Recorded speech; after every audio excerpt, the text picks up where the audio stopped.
What's up, guys? Welcome to Vintage Genetics, where it's all about classic bodybuilding, and you just witnessed the new Vintage Genetics shoes, which will be out very soon indeed. There will be pre-orders coming in a couple of weeks, and then they will come out quite soon for sure, so be on the lookout for those.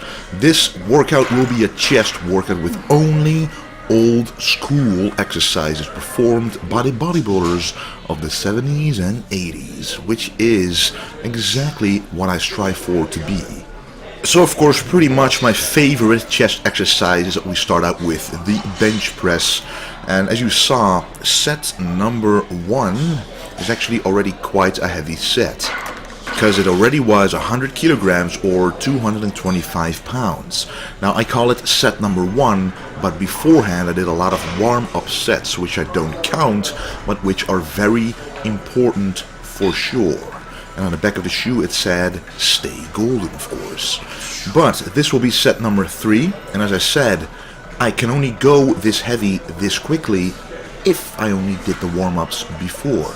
So a lot of people have shoulder aches, chest aches, or even sometimes injure their chest because they don't warm up properly enough, and they already go very heavy on the second or third set in total, which is something I really don't recommend. So warm up for sure and use a full range of motion, let the bar drop to your chest slowly and then explode your way upwards. And the same thing for the decline bench press, which is one of my favorite exercises as well. This is a shorter range of motion targeting the lower chest. And when I say targeting the lower chest, I don't mean that it only hits that part of the chest. It hits the entire chest, as you will be able to see during this set. All it does is emphasize the tension on that part of the chest, so that if you have a lacking upper chest or a lacking chest in general, you should be doing exercises that emphasize that part of the chest. You can see quite clearly right here that even the very top of the chest is included in this movement, so don't think that doing an incline or a decline will only hit one part of the chest. It hits the entire chest, but different exercises using different angles emphasize different parts of the muscle. So a really nice combination, in my opinion, is combining the decline bench press and the body weight dips, because these both emphasize the lower portion of the chest. They both have a similar angle. And I first started doing just the body weight using the dips, about 10 to 15 reps, making sure that my shoulders and everything is warmed up to that particular movement, because a lot of people who have shoulder issues or chest issues in general, if they do dips too heavy or without a proper warm-up, they can injure those muscles very easily.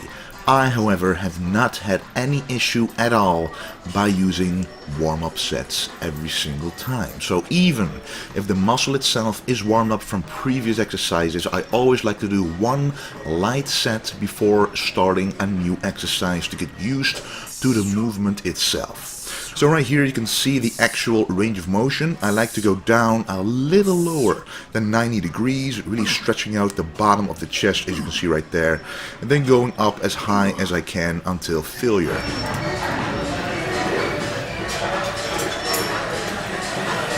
Then this will also be an interesting classic exercise, the cable flies. However, I do this the regular way, which is the old school way, but also standing upright. So first, I'm doing a couple of reps, 8 to 10 reps, regular reps like this, squeezing the chest and stretching it out to the maximum, pumping it up with blood.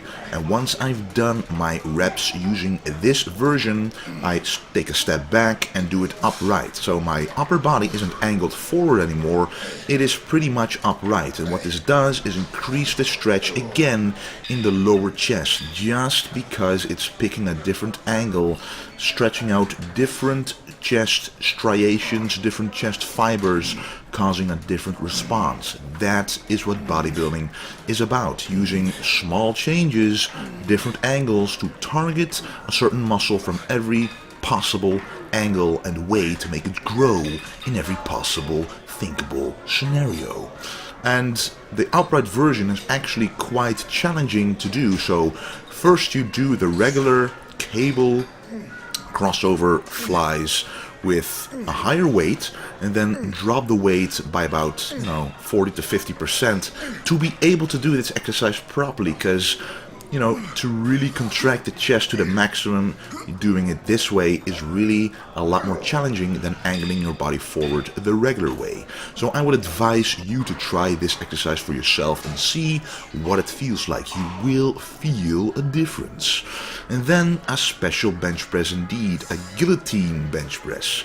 Now, a guillotine is actually a machine that was used in medieval times to chop your head off. And now we're using the barbell to go to the exact same spot, your neck. So the barbell goes up as high as possible, just below the chin, to really target the upper chest more.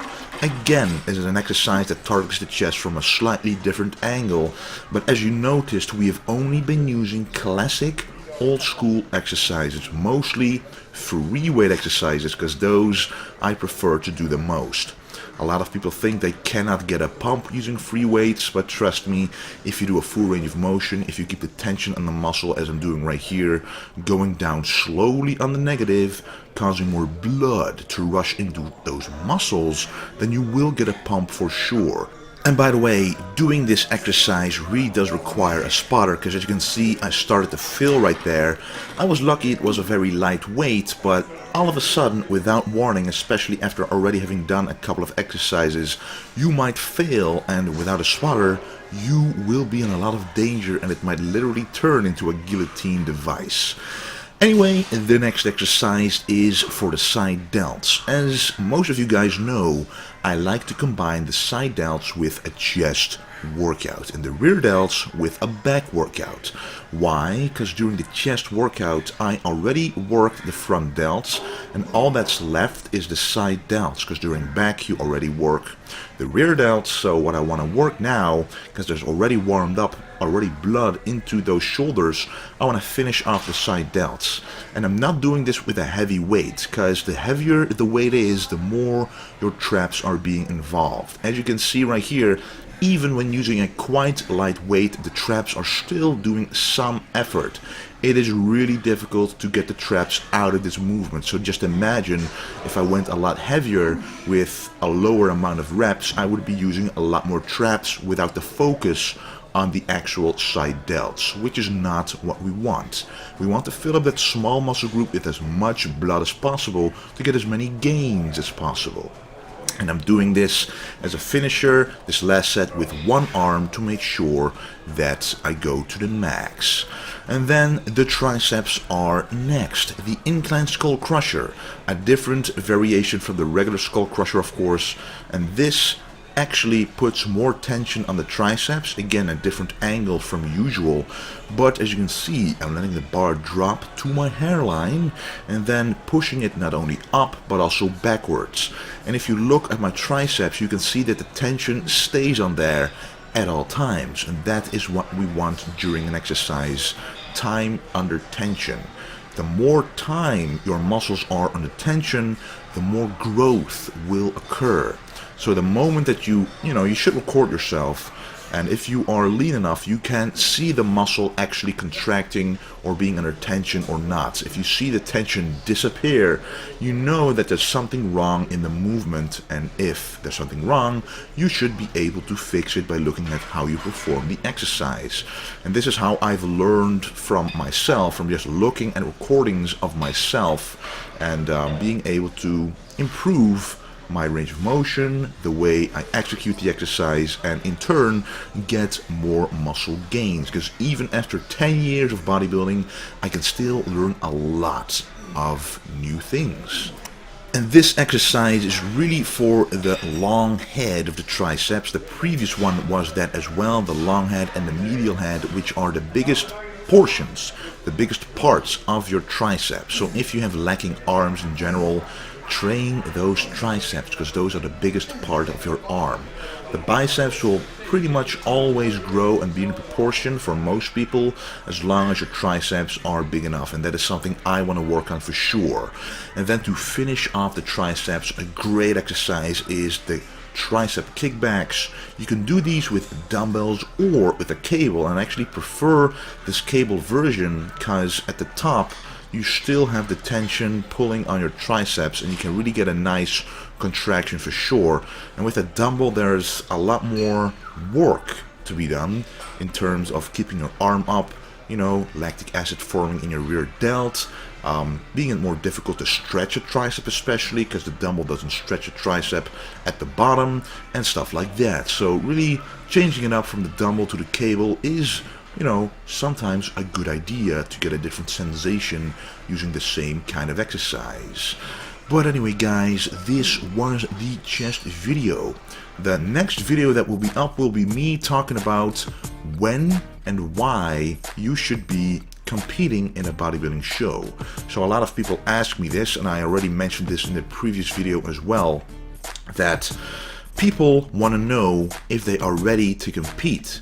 Because sometimes you might be disappointed to find out that you aren't good enough to compete, and you don't want to find out when you're actually on stage. You want to find out beforehand so you can actually fix your weak points, add some more mass, etc. But I will talk about this in detail in the next video. I want to thank you for watching, and do not forget to stay golden.